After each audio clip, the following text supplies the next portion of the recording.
قال ألقها يا موسى فألقاها فإذا هي حية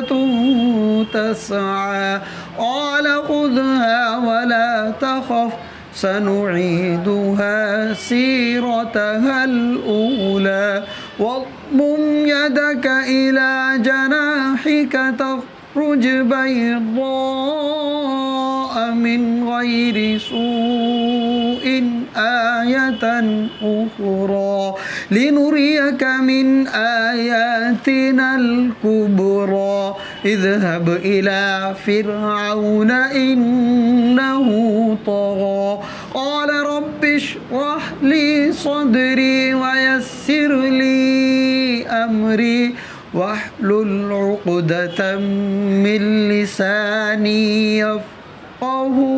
قولي.